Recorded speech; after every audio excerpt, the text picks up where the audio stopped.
Ted Glick, Go ahead. I was interrupted. Ted Glick has been a progressive activist, organizer, and writer since 1968. He was imprisoned for 11 months for his draft resistance activities during the Vietnam War. He has been active in the independent progressive politics movement since 1975, and since 2003 has been a national leader in the climate and climate justice movements for 20 years. He has been producing a weekly called Future Hope column of political, social, and cultural commentary. He is currently working with the group Beyond Extreme Energy, as well as several climate, social justice, and peace groups in New Jersey. There's a lot more to know about Ted Glick. I suggest you check out his website, tedglick.com. And now it's my pleasure to introduce him. Ted, if you want to put the name of your publication and your group on chat, can you do that from where you are? Let's see here. I haven't set up the chat yet, but let's see. Yeah, there's the chat. Sure. Could you remind me kind of, I'll do that like later. Yeah. Okay. Okay, great. Well, first, thank you to your organization for inviting me to speak. I do appreciate it. It is especially good to be talking to sister and brother elders who have been through it. We've all been through it for many, many years, and we should have some wisdom as a result of all that. And we should do our best to pass on that wisdom to those coming up after us. It is, without question, the case that really large numbers of young people seeing the realities of the country and the world today are taking action. It's a hopeful thing. It's definitely a hopeful time. In that sense, I will get more into that, but I do want to just recognize kind of our affinity as elders. Just one thing along those lines, I did see on your website that you're going to be having Alfredo Lopez speak, I believe it's March 2nd, on the group Radical Elders, which is a new group formed just a couple of years ago. I'm one of the leaders of it, and I'm on the coordination team. And it's a good group, and it's all about raising the issues of elders that are specific to us, but in the context of being part of the overall movement for justice, for getting off of fossil fuels and onto clean energy, for peace, and so on.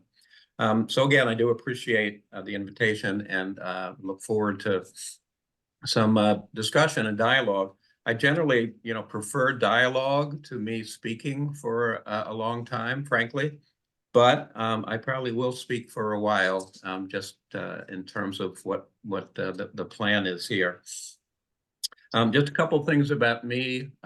One is that I am a grandfather. I have one grandson who is 3 years old, who of course is the love of my life. Me and my wife's our hearts are always with this grandson of mine, and I'm sure many of you have the grandchildren too. That's certainly always a positive thing in our lives, to have that interaction with young people. And also I do live in New Jersey. I've been living in the Newark, New Jersey area for about 25 years. Before that, I lived in Brooklyn, New York for about 25 years. And I grew up primarily in Lancaster County, Pennsylvania, just to give you a sense of my geography. So my presentation has essentially two parts to it. I'm following your lead in terms of the title, The State of the Union from a Leftist Perspective. So what I'm going to first lay out are what I see as many, maybe not all, but many of the primary things that are negative about our situation today, but also the things that are positive. It's pretty easy, frankly, in the world we live in and the system as it works and functions to feel pretty negative a lot. And certainly those of us as elders, we have our aches and pains and our medicines and our visits to the doctors and so on. And that can be hard. It can be hard. But there are positives. There definitely are many positives about our situation today. And it's always important to try to have a balanced view. So that's what I'm going to try to present. So here's what I see as the primary negatives about the state of our union. The obvious one is the fact that Donald Trump, despite being indicted, 4 major indictments, other things also going on, 91 specific charges that he's been charged with, despite just who he is as a human being, he almost doesn't even qualify. That despite that reality, that basically him and Biden are tied. They're essentially tied in the polls right now, and that is hard to understand, but it is where things are. It's not a good thing, that's for sure. It's not just Trump, of course. It's the broader MAGA movement. Clearly, Trump is essential to it, but without Trump, something would still exist. I don't think it would be as strong, for sure. There's something particularly insidious about this guy. He really is an evil genius that is very dangerous. So that's clearly that's a bad thing. We'll see what happens with the Republican primaries. I follow that somewhat as somebody just generally interested in politics. And there does seem to me to be some significance to the fact that in New Hampshire, Nikki Haley is giving him a run for his money. Polling is showing that things are much closer there than they seem to be in Iowa, for example. So we'll see what happens. But clearly, one huge negative is that reality of political life in the United States right now. That Trump not only has a heartbeat, he's just still got all this support. Definitely the wars that are going on, the war in Israel and Palestine, what's happening in Gaza, the just devastation of Gaza in response to Hamas's,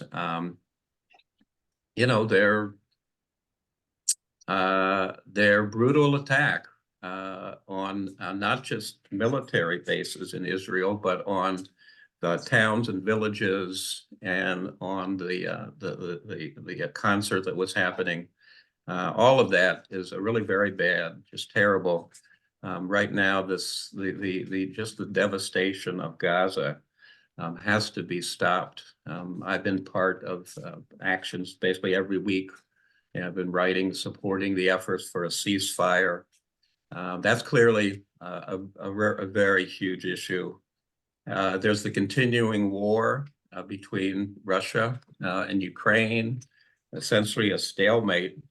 One of the negatives, frankly, is that there isn't any real effort on the part of our government, the United States, to advance a ceasefire and negotiations when it comes to the war between Russia and Ukraine. There's much more that could be said about that whole situation, but I'll kind of leave it there. And then related to that, just the rise of militarism and military responses to issues. The fact that the U.S. military budget that was passed, I guess, about a month ago in Congress, it's $840 billion. There's actually other military related funding that's not included in that amount. So it's pushing almost $1 trillion that's going to the military at a time when there's so many needs that we have in this country, and that the world has so many much better uses that could be made for that. I'm definitely very supportive of Barbara Lee. Congresswoman Barbara Lee has introduced legislation, and she's not the only person. There's others, but I think she's the leading person. She's introduced legislation to cut the military budget by $100 billion, and that would be a good indication that our country is beginning to shift away from militaristic approaches to solving problems. Another huge issue, of course, it's basically a structural issue, is the numbers of people who are in poverty or very close to it. The statistics are that close to 1/2 of American families, U.S. American families, if they had some kind of a catastrophe, some major issue in their lives, they are just really in big trouble. They live paycheck to paycheck, and they lose a paycheck, and they're just in very deep trouble. There's a great deal of people, many people, working class, low income people, many of them people of color, who are struggling, and that continues as a structural reality, and is just not being either really talked about generally within the political arena, much less taking action to solve it, to deal with it. And of course, the inequality crisis, right? The economic inequality, as well as very related to racial injustice in terms of inequality. The gulf is growing. The pandemic was a good thing for the multimillionaires and the billionaires. Statistics show that they gained wealth over the course of the pandemic. This is just obscene. It's just obscene that's still our reality. That's a huge issue. There's the attacks on the rights of women to make decisions about their own bodies when it comes to the issue of abortion and reproductive rights. That's a very huge issue. Honestly, in terms of positives, the response of women and men to the efforts to make abortion essentially illegal, the victories that have been won in state referendums and in elections, different parts of the country, including in red states, including in states that are conservative on this issue. That's actually a positive that people are responding to this. But the fact that the Supreme Court the Supreme Court overturned Roe versus Wade, that's bad news. That's very bad news. A few more issues. Sorry to kind of, be the bearer of bad news here, but that's how I'm giving this presentation. I'll get to the positive soon. The climate crisis, the climate emergency, that's the issue that I personally have been working on for about 20 years. What led me to do that was in the summer of 2003 in Western Europe. There was a heat wave that led to the deaths of 50 to 60,000 people, many of them elders, who did not have air conditioning, and the heat was so high, so intense, that there was this massive death, massive numbers of people who died. That was what shook me up and made me look much more closely at this issue. And I realized that things were further along and more serious than I had thought they were. And that's when I decided I needed to begin focusing more on that issue. And that's continued ever since. We now, 20 years later, things have gotten worse in terms of continued use of fossil fuels, which is the primary problem. It's the burning of oil and coal and gas that leads to this heating up process, leads to global heating as the Earth's atmosphere heats up and the oceans heat up because of the increased amounts of carbon dioxide and other greenhouse gases in the atmosphere. It's clearly getting worse. Again, a positive is that the movement to against the fossil fuel industry, the movement to shift away from the fossil fuel industry to wind and solar and clean renewable energy sources is stronger than it's really ever been. There was a demonstration in New York City on September 17th that I was very involved with organizing. It was very powerful. There were about 75,000 people who marched through Midtown Manhattan, calling for an end to the fossil fuel era. That has to be our objective. We have to get off of fossil fuels completely. We need a shift. It's clearly not happening in the next year or two or the next few years, but the trajectory needs to be clear that unless we get off of fossil fuels, the planet is cooked. It literally is just cooked, and the amount of devastation that will take place all over the world it's hard to even think about it because it will be so terrible. So that's clearly that is a huge issue, obviously. It's a good thing, you know. I do want to pepper in some of the positives because it's hard for even me to just list all these negatives because you can get overwhelmed. But one positive thing that did happen last year was the passage of the Inflation Reduction Act by Congress. And despite the name, the primary focus really of that legislation was the climate crisis and was helping to support this shift away from fossil fuels to renewable energy. And I believe the figure is that since that was passed, it's now almost a year and a half since it was passed. I believe that towards the end of last year, towards the end of 2023, I saw a story that there were 7 times more renewable energy projects that were in the works, that were beginning to get off the ground than was the case in the year before that. So there's a very direct correlation, I am certain, between the passage of that bill and the subsidies, the tax write-offs, and so on.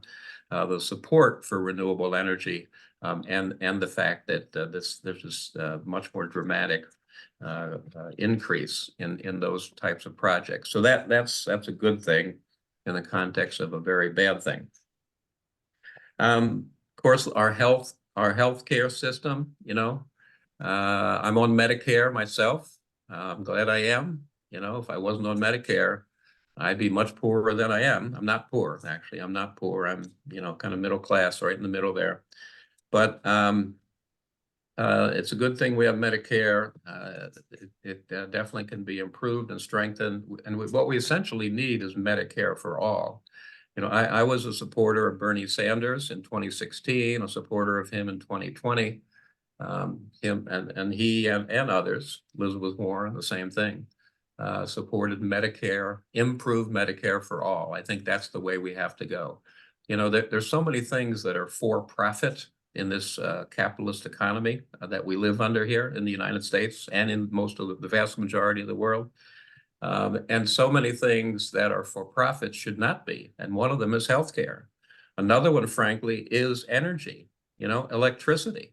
There shouldn't be companies whose primary objective is to make profits off of an absolutely essential thing, and that is electricity, right? Electricity and energy more broadly. I would personally like to see moving towards more public ownership of utilities and of the electricity system. Couple more things, and then I get more specifically to the positives. There's ongoing efforts to weaken the right to vote for people, particularly people of color, Black, brown, indigenous people, and also young people. You know, there are ongoing legal battles going on now. There's some victories that have been won, I've seen, others not so much, to try to keep the electoral system democratic with a small d. That's an ongoing fight. There's definitely efforts to restrict the votes of constituencies that are seen by more conservative Republican folks as hostile to their interests. And the last issue I'll mention, again, there could, I'm sure there's others, but these are the ones that I see right now as the major ones. The last one, of course, is immigration. You know, immigration is absolutely an issue that the right wing, the MAGA forces, the Republican Party, just generally across the board, pretty much everything I see, they've latched onto that, and they've been doing that for a long time. Part of it is racism. No question about it. Part of the reason they've latched onto that issue is because of racism, and the people who are coming to the southern border with Mexico are obviously people of color, overwhelmingly, not completely, but overwhelmingly. That's definitely a dynamic. I think it's also it's just you know, the changes that come from large numbers of people coming into an area. There's just a kind of a fear. I think part of it is a fear which is honestly somewhat understandable, but doesn't make it right. I think the major solution to immigration is for the U.S. to stop supporting repressive governments in Central America and what used to be the case, the same thing in Mexico, and to support governments in those areas of the world and all over the world that are about real social justice and economic justice and improving the living conditions for the people in those countries. People are coming here because they're trying to make a better life for themselves and their children. That's why they're coming in the vast majority of cases. But the fact that the reality of that issue being used to stir up kind of race hatred and to further a really repressive right-wing agenda, you know, it's a big problem. It's a big problem. So let me get to the positives here. So I talked about Trump. It's a positive thing that right now he's been indicted in, I guess, 4 different courtrooms on 91 counts. The expectation is that this year there will be at least one major trial, probably the most significant, the one that the Justice Department, Jack Smith, has brought against him for trying to steal the election, the whole conspiracy to steal the election, and to January 6th and all the rest of it leading up to January 6th. I think there's a very good possibility that he will be convicted if and when he comes to trial. He clearly is trying to run out the clock, trying to stall, trying to prevent trials from taking place this year before the election. I would not expect that to succeed. It seems unlikely to me that that strategy is going to work. And he is going to have another one of his days in court. He's in court right now, of course, or was in court over his business, the Trump Organization. And it looks like there's going to be significant fines levied against that organization, perhaps really huge fines because of their illegal business dealings over a long period of time.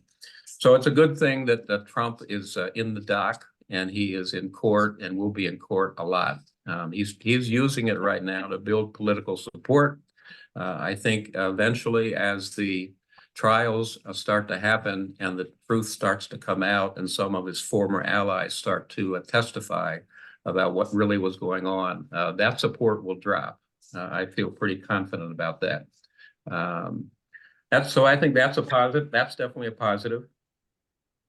I think that it's a positive that there has been such a really pretty massive response to what is happening in Gaza. I consider what's going on there to be genocidal. I really do. People, I'm sure, are aware that just the last couple of days that the International Court of Justice, that issue is being litigated, and we'll see what they say.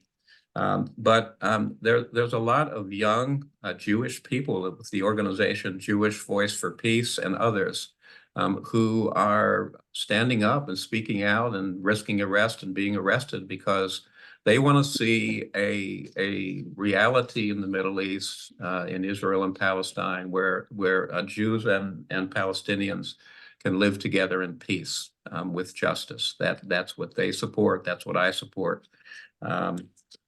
So I think there's positive things there. The fact that this very, very destructive and so devastating destruction of Gazan society. People aren't accepting that. People are taking action on it. Another positive is what happened both in terms of the elections, but in both 2022 and 2023. And it's important to remember that when the polls and the mass media and things Trump says and all the rest of it, again, that could overwhelm us. It can make us just feel it's hopeless. But it's not. In 2022, all the hype was that there was going to be this great red wave and the Republicans were going to have like a 40-seat majority in the House and so on. Well, they ended up with like a 4-seat majority. It was not a wave at all. It was not a red wave. Ordinarily, so the political experts say, ordinarily, in a off-year election, the party that's in power, that controls the White House in particular, they usually lose a lot of seats. And that did happen. There were seats that the Democrats lost, but it was nothing like it was being predicted by some. So I think that's positive and should not be forgotten. And something similar happened last year in 2023, when there weren't congressional elections, but there were elections in several states. In the state of Kentucky, there was a close race between the Democrat and the Republican. And the Democrat, Andy Beshear, I believe was his name, he won. The Democrat won in that state that's definitely conservative politically, Kentucky. Similar in Virginia. The governor there, Glenn Youngkin, he was on a whole campaign, using all the rhetoric and all tools and all the issues that they use to try to get Republicans to take over both houses of the state legislature, the Senate and the Assembly. And that effort failed. The Democrats actually won enough seats that they now control both houses. I think it was like 1-1 before the election. Now it's both houses controlled by the Democrats. That's another example of what actually happens when it comes to elections.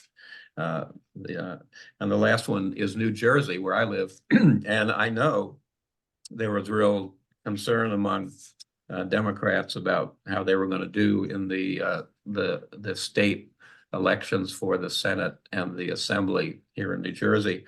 And the Democrats ended up doing well. They had a pretty decisive victory in terms of what they won. So I think all of those are indications that when it comes to people actually electing, going out and electing folks, that for all the negative reasons that I kind of listed and maybe others that I didn't, people see how important it is to vote. And I'm hoping that's what's going to happen again this year in November. I do have concerns, particularly with young people and people of color who are not really excited about Joe Biden and who have major problems on some issues like the U.S. policy towards Israel and Palestine right now. That's a huge one. But I do think that that's reasons for some hope that come election day, things may go better than right now. If you follow the polls, you would think that they would. A few more things. I mentioned this march on the climate crisis.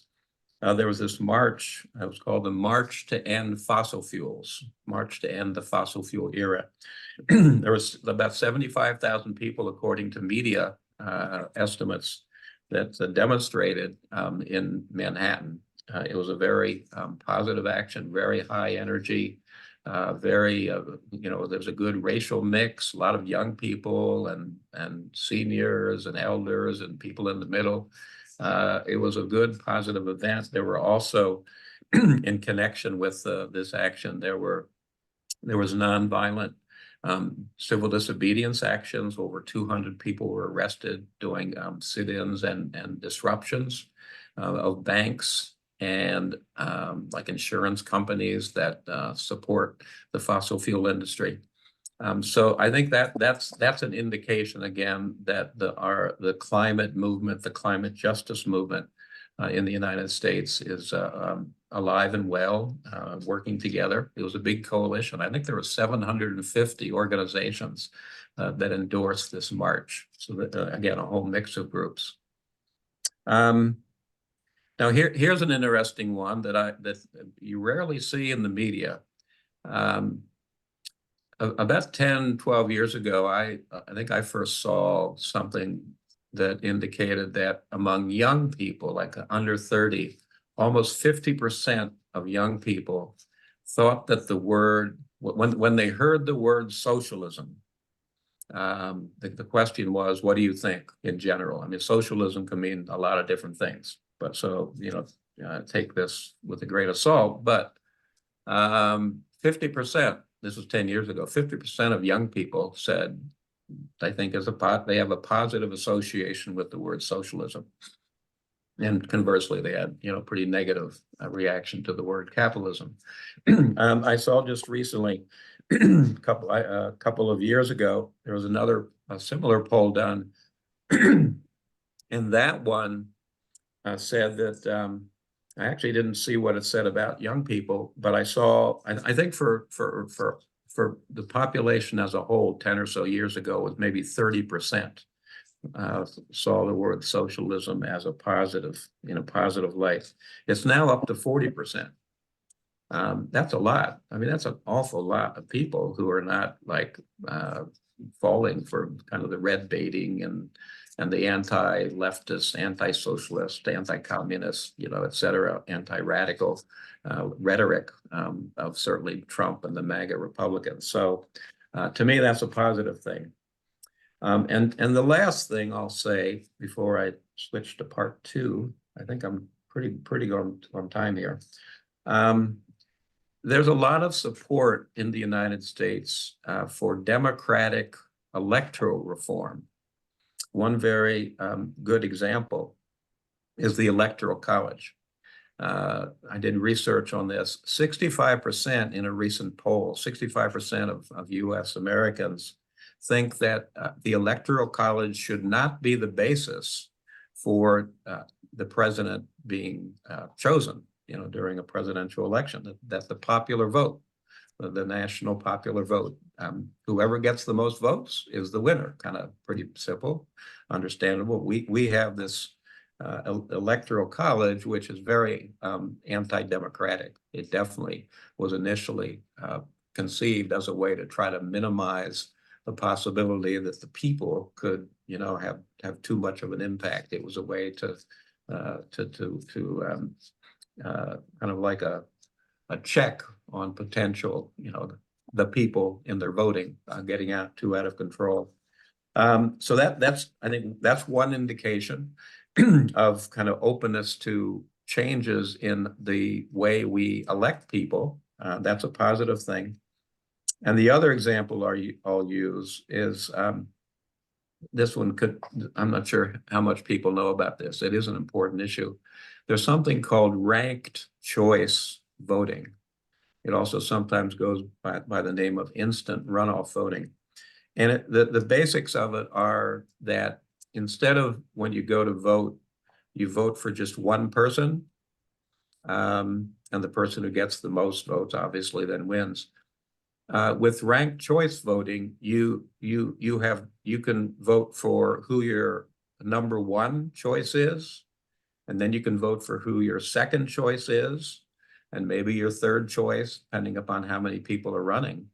And it's a way that third parties or not in nonpartisan elections, it's just, you know, it's a way for people who have different political views on things. It's a way that instead of this problem of voting for a candidate who you really have problems with and you don't like that much, but you really don't want the other one. You know, Biden, for me, Biden and Trump is a perfect example. I'm not a big fan of Joe Biden. I was a Bernie Sanders supporter. I definitely think that Joe Biden is the person I will be urging people to vote for, particularly in states where it's going to be a close election, you know, the swing states. But if there was a choice, let's say you had a situation where you could vote for, you know, your first choice, but then you had a second choice and so on. And that would come into play if a person didn't get 50% plus one of the first place votes, that's when they then factor in second place votes, et cetera. It's a little complicated. Maybe some people know about it. There is an organization called Fair Vote, FAIR Vote. I'd urge you to check them out if you want to learn more. They say that right now there's 24 cities and counties in the country where this type of a system, ranked choice voting, is being used. And they say that last year in referendums, 7 more localities voted for it. And they say that there have been 27 city ballot measures on this issue of ranked choice voting. There have been 27 in a row victories when this issue has been put on the ballot. So to me, this is a positive thing that whatever political differences, you know, people in this country have, I do think certainly I think a sizable majority want to have democratic elections with a small d. So so let me kind of go through, and I'll do this a little more quickly. Again, I really do would prefer more back and forth. I've written 2 books that have been published in the last few years. One of them is called A Burglar for Peace, Lessons Learned in the Catholic Left's Resistance to the Vietnam War. And the second one is called A 21st Century Revolution Through Higher Love, Racial Justice, and Democratic Cooperation.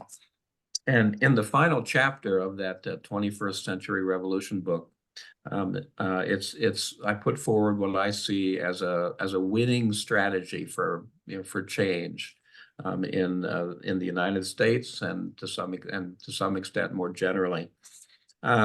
So I'm going to read my summary of the 10 points that I put forward there. So number 1 is the building of a broadly based alliance, a unity, a coalition.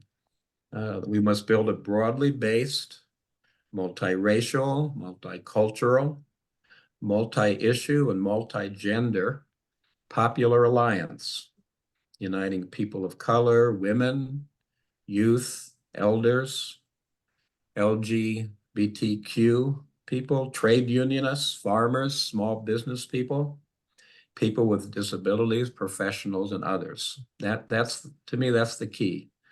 We've seen that from time to time in this country with some electoral campaigns, and that needs to be something that develops in a more ongoing way. Secondly, this alliance must be deeply rooted within the what I call the low-income sector of the working class, as well as in all sectors of the working class, which makes up about 70% of the U.S. population. You know, the working class is not some small little group. It's like, it's the people, right? Kind of speaking broadly when I say working class, ranging from people who are just struggling day by day, have a hard time getting a job that lasts, paycheck to paycheck is the best they can do, et cetera. To people who, people who work in construction, work in higher paying, better benefits jobs. That's what I mean, there's a lot more that I say in my book in defining different sectors of both the working class and of the population.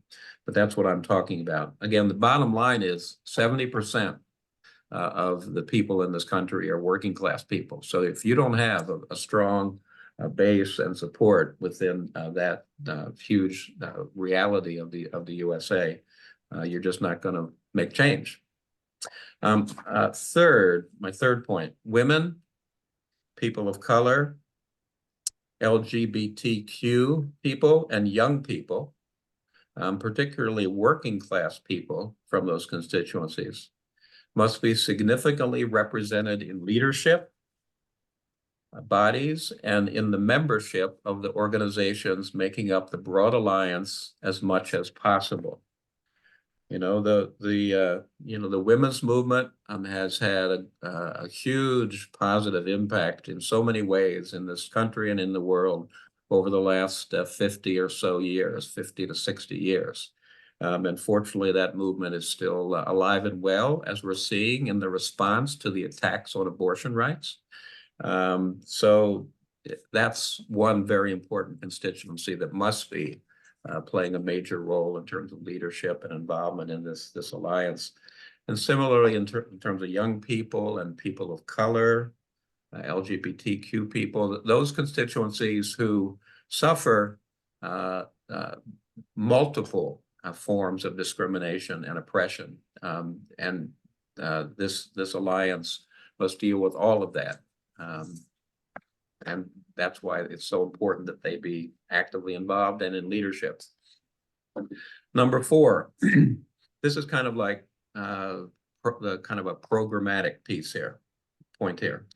The alliance must function as a welcoming, democratic movement of movements for racial and gender justice and equality, for the right to organize and unionize on the job, against militarism and for justice-based peace, for detoxification and protection of the natural environment, and a rapid shift from dirty and dangerous fossil fuels and nuclear power to clean, renewable energy sources, for immigrant rights, reproductive rights, and an end to mass incarceration, for a Green New Deal, Medicare for all, a $15 an hour minimum wage. And since I wrote this, people are now starting to call for a $17 an hour minimum wage because of inflation, which makes sense. Tuition-free public higher education and student debt cancellation and more. So very much this alliance has to be grounded in this kind of an overall platform of issues and working on those issues. Fifth, this alliance movement must be day-to-day grounded in community, workplace, and issue-based organizing by millions of volunteer and paid activists and organizing, utilizing popular education, dialogical approaches and techniques as much as possible. There's actually a lot in that one point that I could talk about. Maybe I want to emphasize the whole concept of popular education and dialogical approaches and techniques. Well, there's a person, Paulo Freire, who some of you may have heard of and may have read. He was one of the first people who both practiced this approach to working with people, to organizing, and he wrote about it, a book, Pedagogy of the Oppressed. I would strongly recommend that for people who want to look more into this. But one of the problems that we on the left have had going back, and this is not just in the US generally, is that there's been too much kind of top-down, individual, charismatic, great speaking individuals having all this power, a way of organizing that is more like maybe motivating people by stirring speeches and then just telling them what to do afterwards, et cetera. That's happened. Those kinds of things have happened. And we need to things have to be done much differently if we're going to have any hope for success. And I think one of the keys is this approach of working with people in a way that really is respectful, that is about trying to build community among folks, helping people develop their own leadership skills and their own abilities to build a movement, to work on issues, kind of dialogical back and forth again, kind of talking over issues together. That I think is really, really important to kind of winning over time. Actually, it's important, frankly, for this year in terms of the elections. You know, it's very important that those of us who can do so consciously work to reach out to lots of different people. Clearly, you know, those who should be voting against Trump and the MAGA Republicans, that is very important that whole base come out.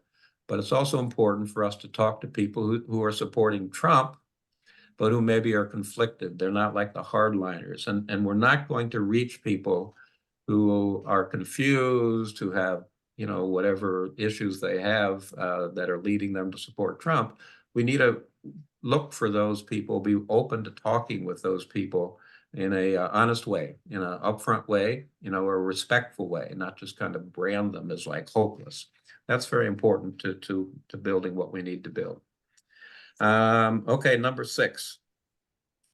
This alliance must engage in independent electoral campaigns from the most local to the highest national level, the presidency, doing so in a tactically flexible way as far as whether to run on a Democrat, independent, working families, a Green Party, or other line. I used to be a member of the Green Party. I haven't been for a number of years. I just disagree, frankly, with their electoral strategy. A lot of their positions I'm pretty close to, but I just disagree with their electoral strategy. I think for Jill Stein to be running again for president, she's at 1% in the polls. You know, the Green Party nationally has pretty much like put itself in this position of being seen as this tiny little organization with no real effectiveness on a national level by doing that repeatedly. I've called for years for them to focus much more on running candidates on local levels, you know, getting experience, kind of interacting with people on a daily basis in terms of campaigning, you know, learning how to win on local levels or to have, you know, strong vote totals that you can kind of build upon. You know, I think that, again, as I'm saying, that there needs to be what I call tactical flexibility in terms of how kind of an alliance would determine, you know, who to support. It can't be rigidly all Democrats all the time, can't be rigidly all third party all the time, et cetera. There's got to be some flexibility in terms of determining who should be supported. Again, could be a much bigger discussion. 7, just a few more here. The alliance must continually but strategically organize public marches, demonstrations, strikes, you know, labor strikes, hunger strikes, and nonviolent direct action where people get arrested, risk arrest, where they nonviolently disrupt things that are happening that are really problematic. Those things need to happen on key issues. There need to be ongoing campaigns on the issues as part of this overall alliance program. You know, those types of things are important to show visibility. People need to see. I mean, all of us need to see that other people are willing to go and demonstrate and be in the streets and being willing to nonviolently confront kind of the bad guys, bad policies. That kind of visibility is very important for building a movement and for motivating people who, you know, for good reason are really under the gun. They're feeling kind of, things are hard. My life is difficult. I'm struggling to get by. medical issues, money issues, whatever it may be. So it's important to have a visible movement. That's a key part, I think, of a winning, a strategy for winning. Number 8, the struggle for positive social change in the United States cannot be divorced from similar efforts around the world. Our movement, this alliance, must work in solidarity with groups working for self-determination and social justice in their countries. You know, it can't be just here in the USA.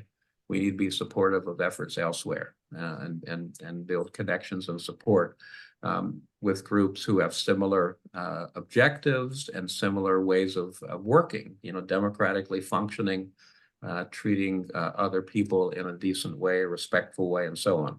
That's very important. 9, the diverse and extensive mix of organizations which make up this alliance, this movement of movements, must make conscious efforts to develop group-centered leadership, as distinct from individual-centered leadership, to evolve a, quote, not me, us, unquote. That's what Bernie Sanders used as one of his slogans when he campaigned. Not me, it's not about me, it's about us. And we need to have a way of working in our different organizations and movements that are similar. It's not about, you know, charismatic, great speakers up at the top and we just do what they say.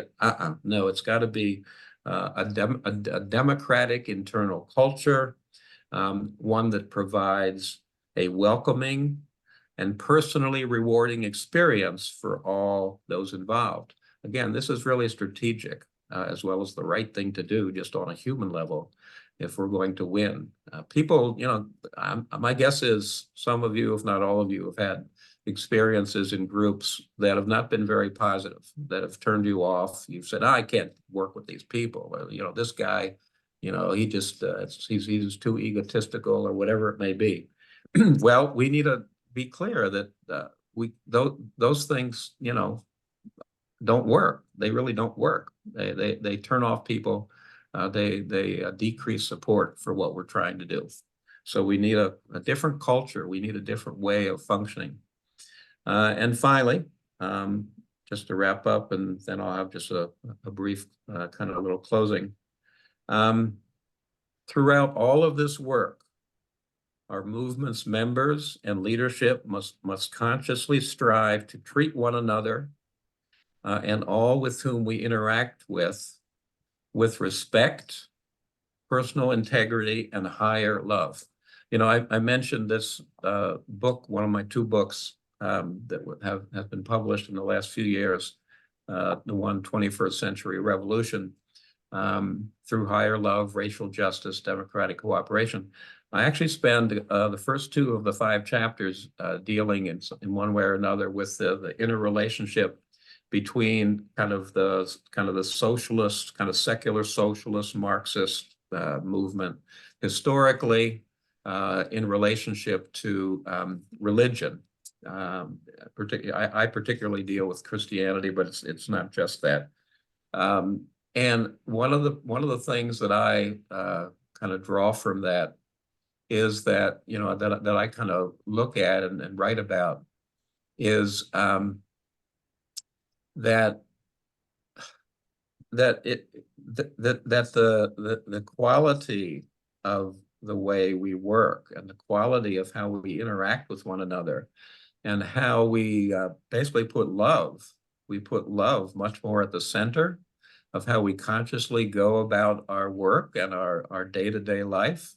That again is just necessary if we have any chance of changing the world, of changing human societies that are in so much strife and difficulties and divisions and oppressions that exist.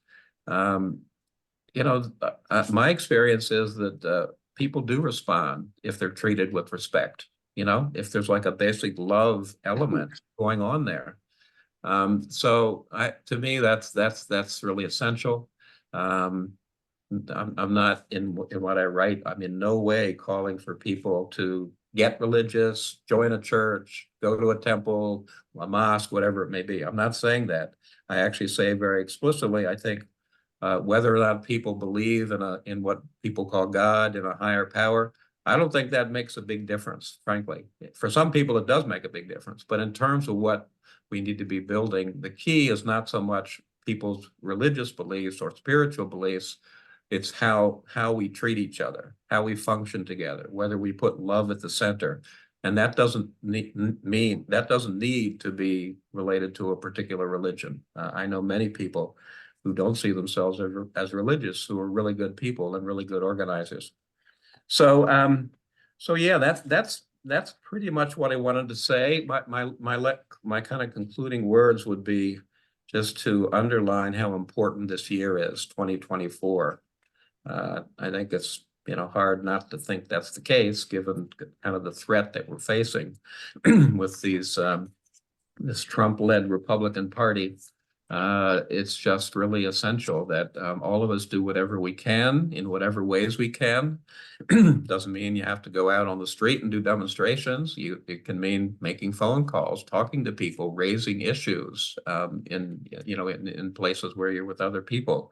Maybe signing up to do some door knocking or phone calling, getting people to come out to vote. It's very important what happens this year for obvious reasons. And we need to be about building a movement, a visible movement, at the same time as we do work related to elections, because they go hand in hand. If we're going to get people like young people and people of color and working class people to come out and vote, they need to see that there is something that's going on, that they need to see that there's lots and lots of people in motion for progressive change. So again, thanks again for having me, and I look forward to our conversation, our discussion. Hi, Ted, thank you so much. Okay. We're gonna take a 10-minute break and be back at 5 after. If you have questions, you can raise your hand. You can write it on cards that Anne has in the back. And I think it would be a great bumper sticker. It's not about me, it's about us. Driving around with that phrase all over. It's a wonderful phrase. So enjoy your break, and the people on Zoom, I think we can hear you. Can they talk to us? Yeah. Yes, you can talk to us and ask questions too if you want. And if anybody in here wants to talk to anybody on Zoom, you can. Their pictures are up there with their names.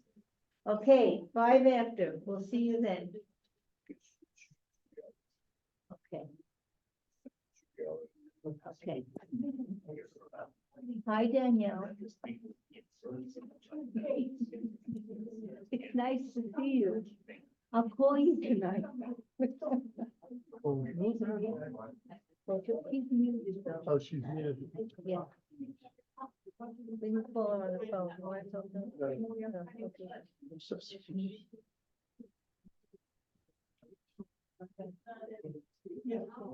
Oh, really? She does printing.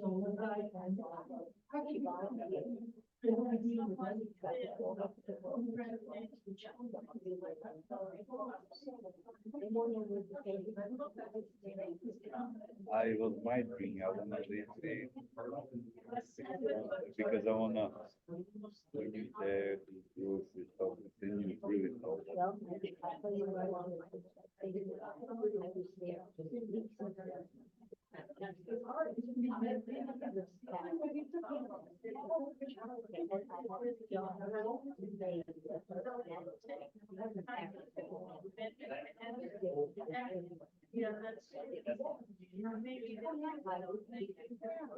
I also.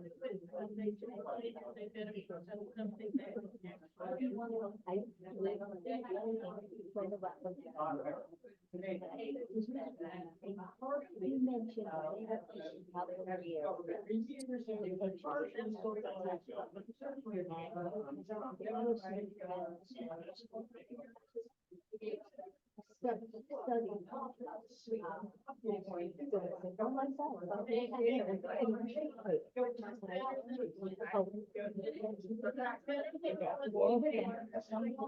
Fucking high.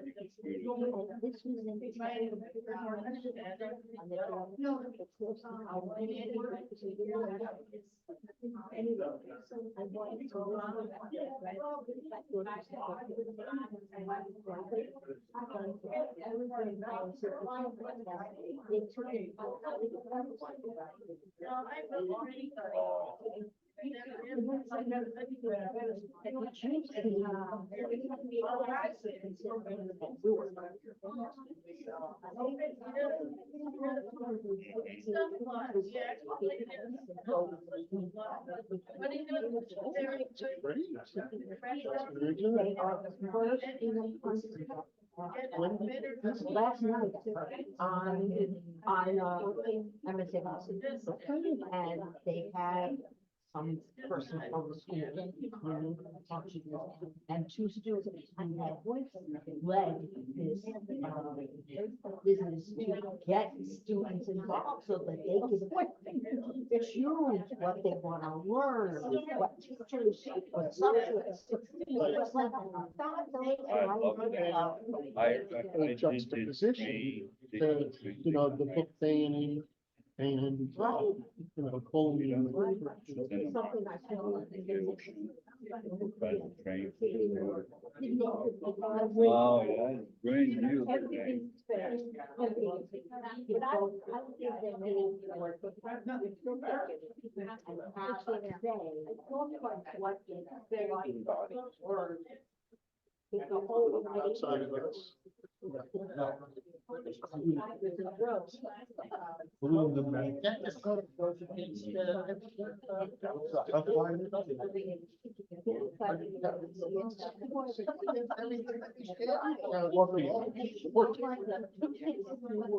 That including a couple on the field. On Gilda, that's another one. You got Orange Gordon in there, and Danielle, there's nobody there. You got 5 people that are new. They're not on the committee. Other than those, I raised two. I said, now we can show this very well. And she that's sure last time. They have left today. We didn't see what's going I on. hope that's not another. We were on the train station. Tell her there were 18 bodies, live bodies. Runaway bus, and go bus, look like. And he was, The lights on, I mean, and we have you two, we have. I have an idea. Stay on, Steve, train station. we manage Like, they look like. we have you two. Keep moving them around. Keep on moving. Everybody put them in there.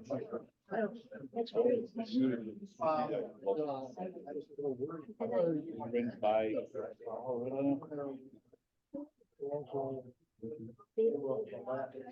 You gotta laugh.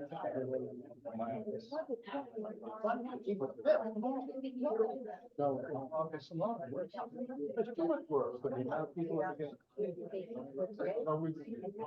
Yeah, but she's. You're right. In terms of us, that's, I think, I agree. let me see.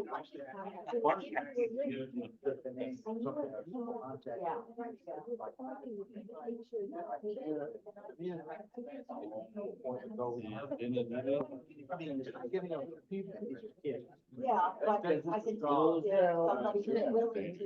Right? A lot of it. We should come to work. I know the They were on. Yeah, I know. Yeah, don't have other interests other than this. Right. I know. It's not officially connected. Yeah, well, One part, really. Yeah, They Bob have was worked saying with this might be a big until now. oh, I But didn't. the one that about No. being on the. Oh, I think so. So I think I'll go ahead and try to get these people from NBC and find out who is the contact. Yeah. This was on MSNBC last night. They had two students from an organization in New York and an adult. They're to allow, they passed a law where students who are 16, 17, get exposed to the members of the Thursday board of Newark. And then they can choose subjects at that time. It sounds like a great program.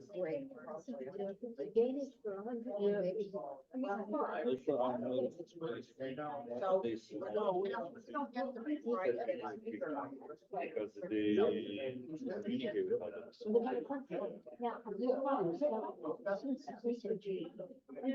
Moving around. I mean, this is a whole learning process. So, particularly, so we need to be able to concentrate that, interfere with that. I agree on some of this. So, but it's not so urgent to.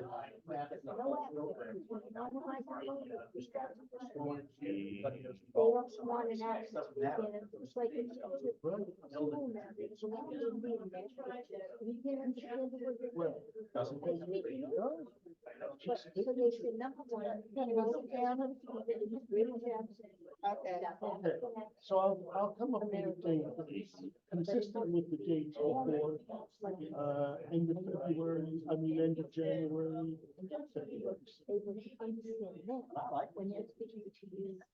Yeah. And they say, you don't. Or you have to do kids before. That or some member of the, that. I thought that.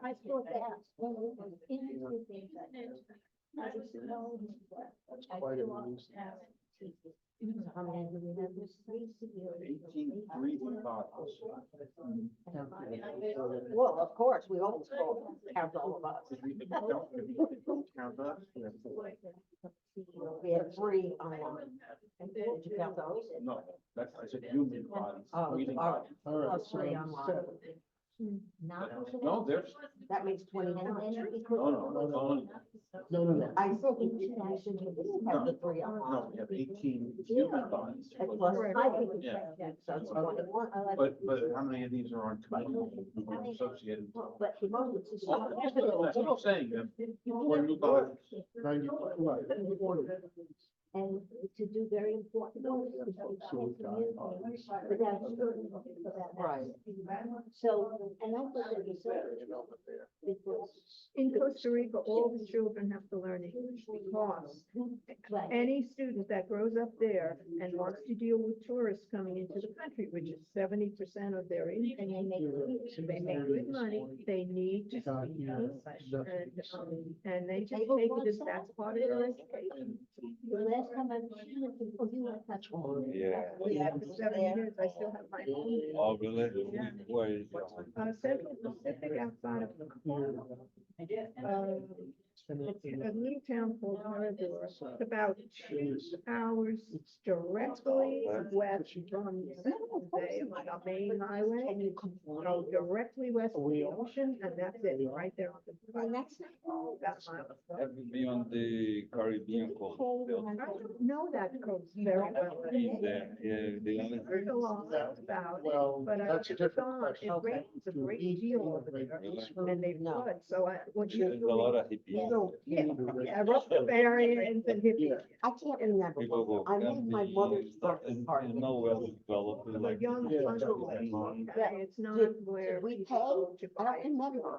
If you, I- you You do do a it private private? event, you have to pay. Okay, but it's minimal. It's like Yeah. $50 or something. I have a lot of- Yeah. Okay, we're getting together again. So how come it's in Ted? from my house? You ready? Yeah, I don't know. Do we have any questions? I have Okay, good. let's see what we have. All right, hold on. We need the microphone for you. Okay. All right, Ted, Yeah, hi. Steve is going around with the cordless mic to see who has questions here. And, We'll okay, start with a question. okay. Ted, thank you for being with us this morning. We really appreciate it. I have a question. What do you think of third-party candidates like no labels? And what effect, if any, does it have on the two main candidates in the parties? Okay.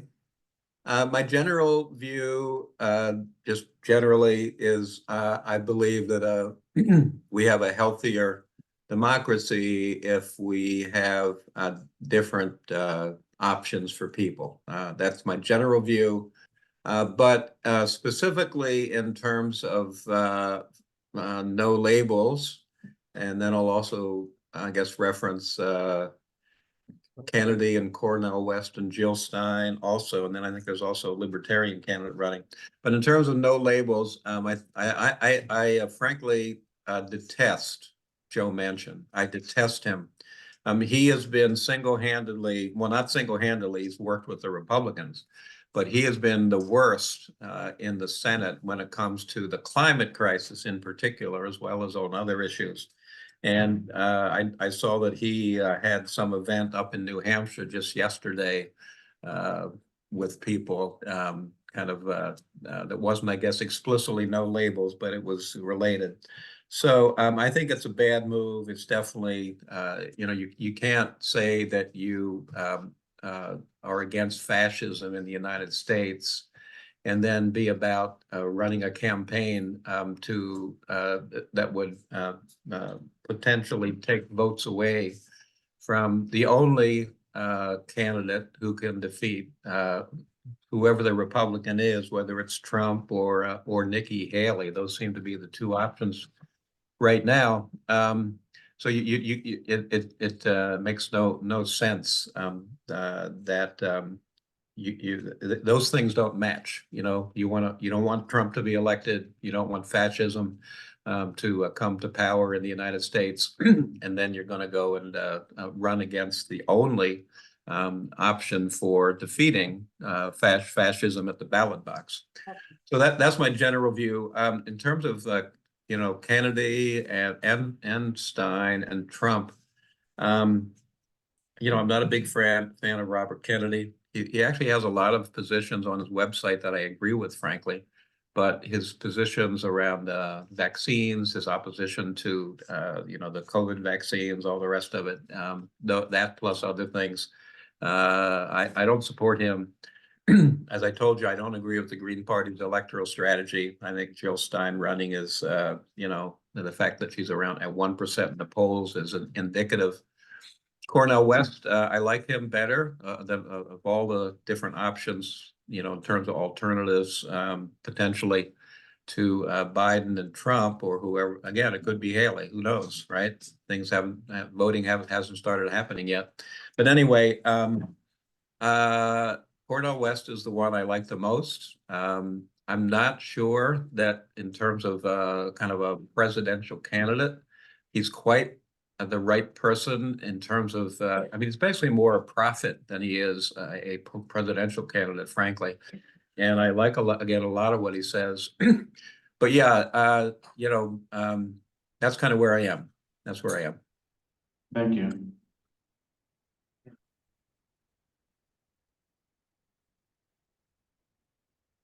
Thank you.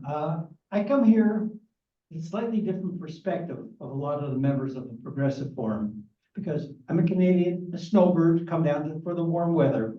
So we live in a closely similar, but with enough differences between the US and Canada to say, here are my experiences, to be able to compare. And a lot of the things that our guest speaker has talked about, I agree with, but certainly not all. I'd like to just bring up some of the specific points that you mentioned and try and ask you for your opinion of what I made notes on.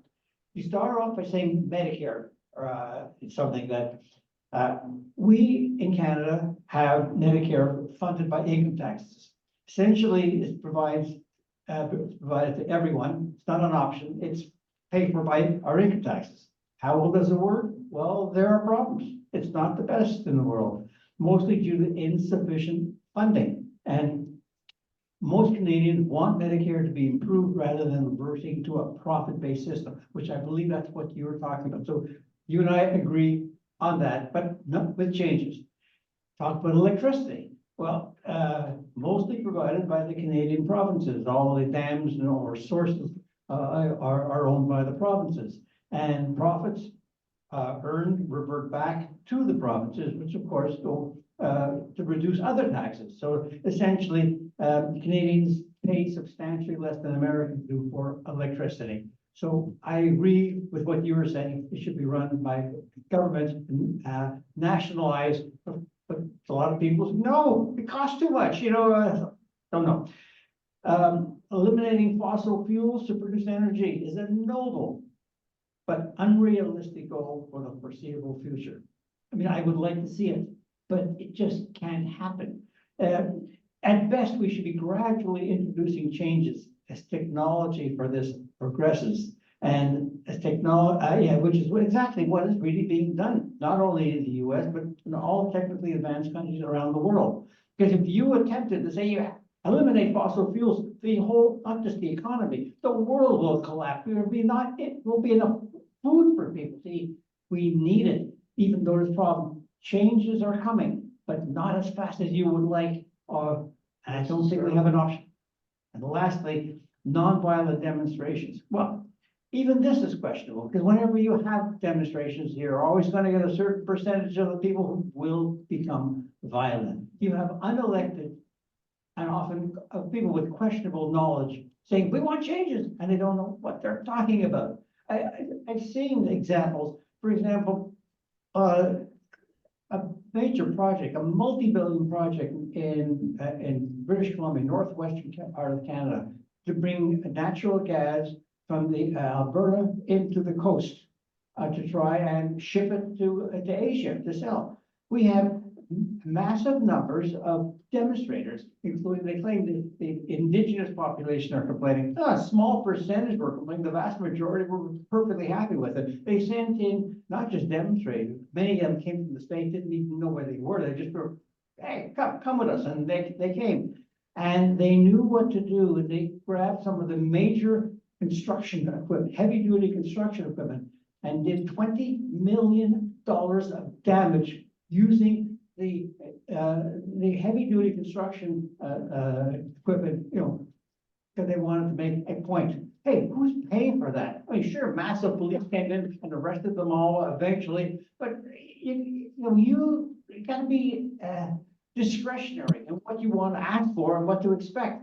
There is no simple solution of just saying we need massive socialism. We need some balance between the two. And I would discuss these things. I could spend 2 days just talking point by point. This is not something we can do in the Harold, forum. what's your question? That is it. No, I made my point.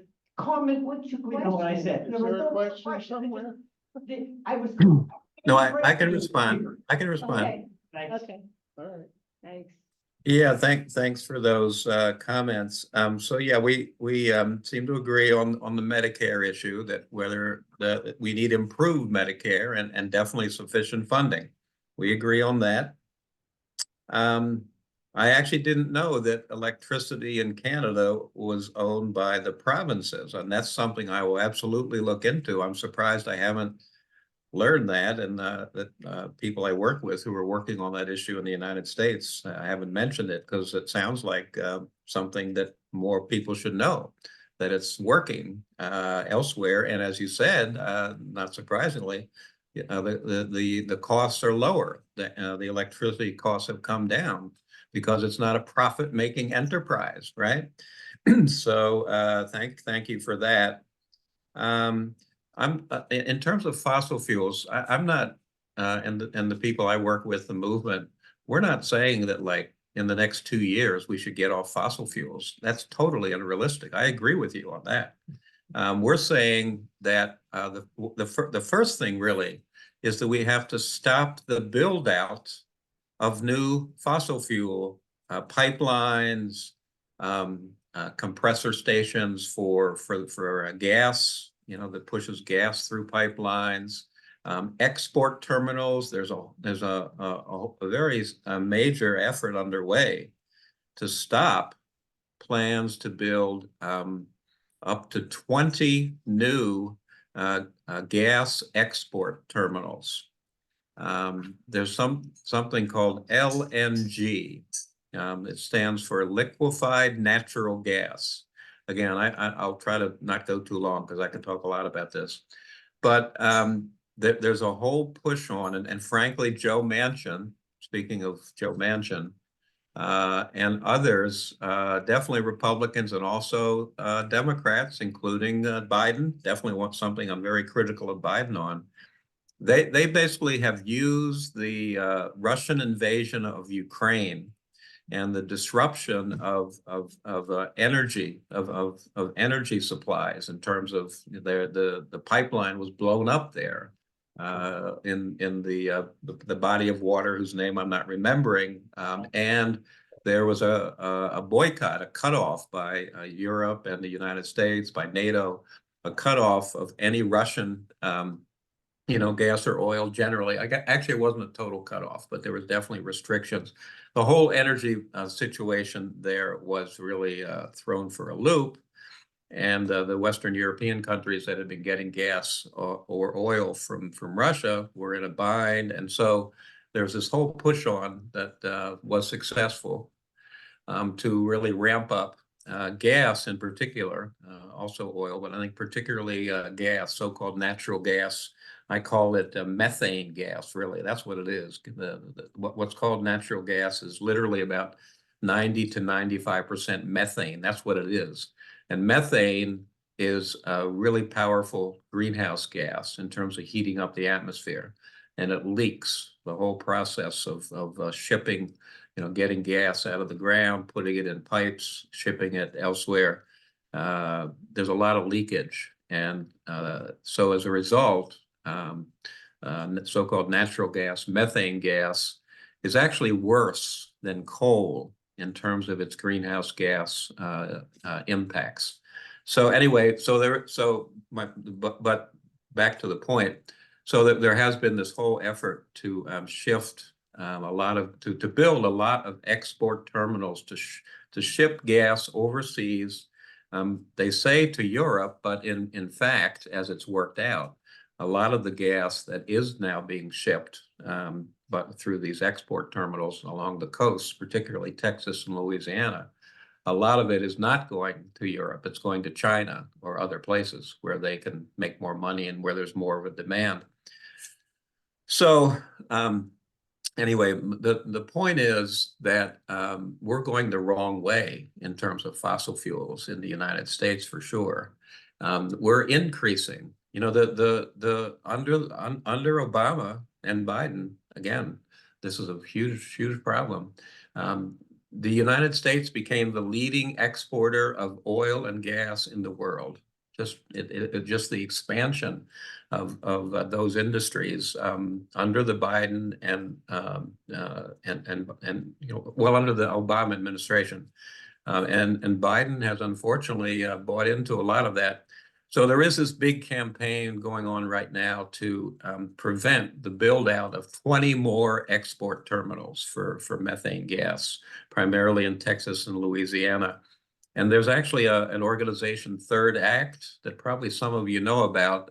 It's an organization for elders.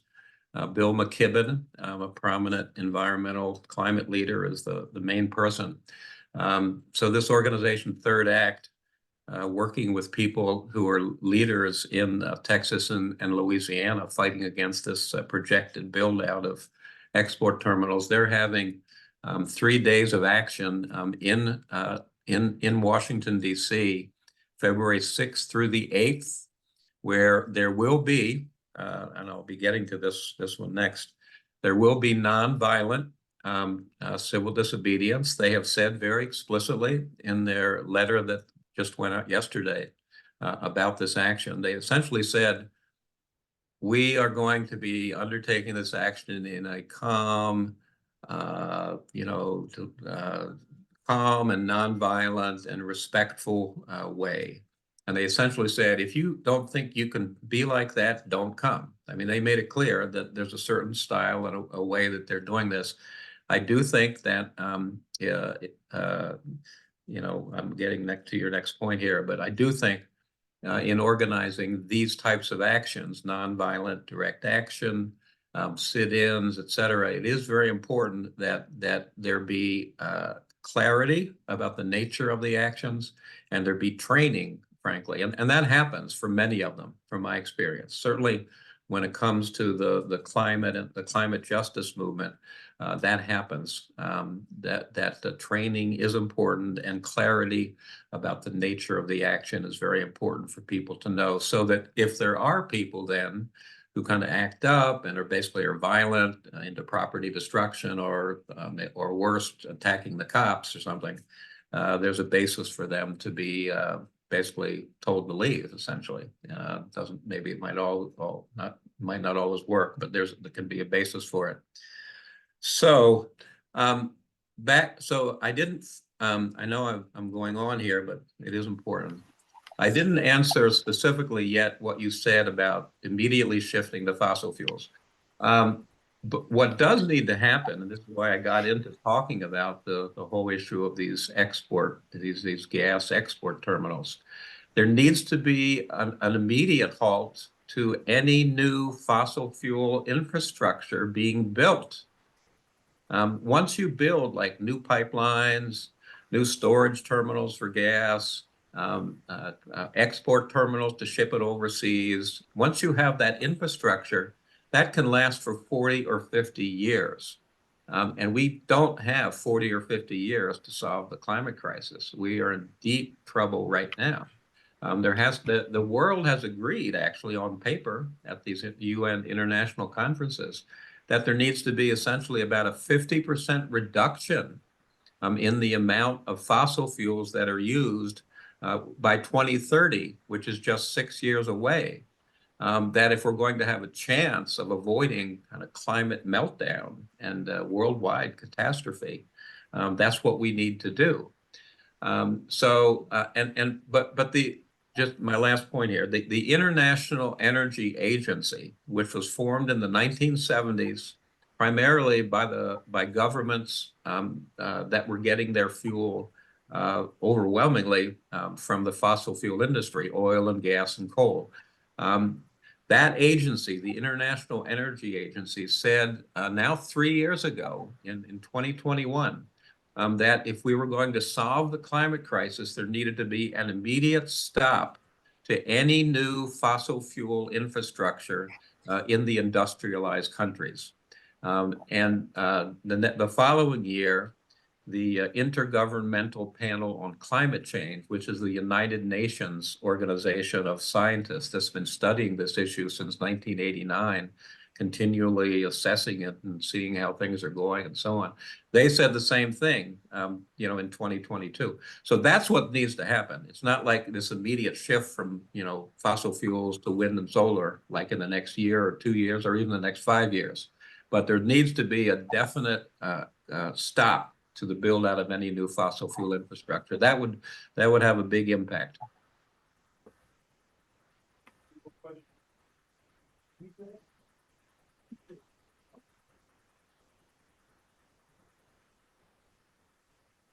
One specific question about the topic you just brought up. Natural gas pipelines and natural gas being shipped. If the natural gas, once it's burnt, then it essentially produces carbon dioxide, which is less of a problem than coal producing plants burning coal. Therefore, when a natural gas pipeline is built and shipped to another country to replace coal burning plants, won't there be a net reduction in greenhouse gases that'll make it better than doing nothing? The problem is that there's lots of leakage within the whole process of getting gas out of the ground, and then kind of putting it into pipelines and shipping it wherever it's going to eventually be used. There's storage terminals for gas, etc. There have been a lot of studies over the last 7, 8 years of this issue of leakage. And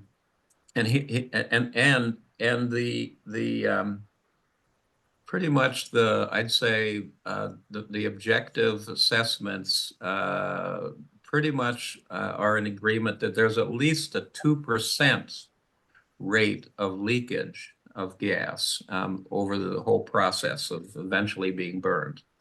Some analyses, and these are legitimate analyses, certainly in my opinion, have said that in some cases there's leakage of as much as 7 or 8% in certain of these projects.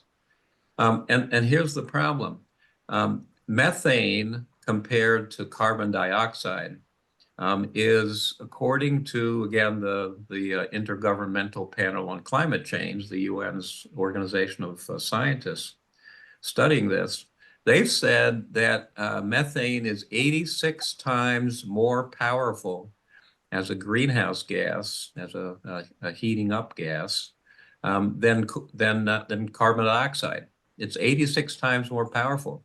So what that means is, if you have a leakage rate of 2%, and that methane is 86 times more powerful, that's over the next 20 years. That's the time frame they use, which is the time frame. If we don't deal with this in 20 years, I mean, we need to deal with it right now. But so the point is that it actually is worse, because methane is a much stronger greenhouse gas, climate forcing. Okay. That's why methane gas generally is worse for the climate than coal production. If you're watching from Zoom and you would like to raise your hand, if you go to reactions on the bottom of your screen and click, it'll show that you're raising your hand. Well, you could just raise your hand and unmute yourself. Are there any questions? Gilda, Danielle? No? Okay. All right. Well, thank you very much. And we've taped this and everything, so you can get this. If you want to put it on your website, you can do that. So I'd like to thank you very much. And I'd also like to thank you for coming. Is that better? Oh, okay. I'm sorry. Well, Ted, thank you so much. Yeah. And, Gilda, thank you for inviting Ted and getting him. And everybody who came today, thank you also very, very much. And what? Bravo. Yeah, actually, just one quick thing. Again, I appreciate doing this. I really, it was helpful to me to prepare this. There are things that I learned in doing my research that I'm glad that I kind of now know them. And the discussion has been good. So thank you. I will say again, I do have a personal website. I know, Gilda, I think you mentioned this at the beginning, but if people want to learn more about me, about my writings, about things that I've done, check out more about my 2 books, etc. It's just my name.com, tedglick.com. That's where you can find out more. And again, thanks. Okay, thank you. Thank you very much. Whoops. All right. Okay, all right. Okay. Where, Bye. you're in New Jersey now, right? Yes, I'm in the Newark, New Jersey area. Yep. How's the weather? Cold. It's getting colder. It's going to be real cold starting Monday. Which I'm kind of glad about, because it's been really scary how warm the winter's been generally so far up here. It's not supposed to be like that in the winter. Okay, thanks a lot. Bye-bye. All right, bye.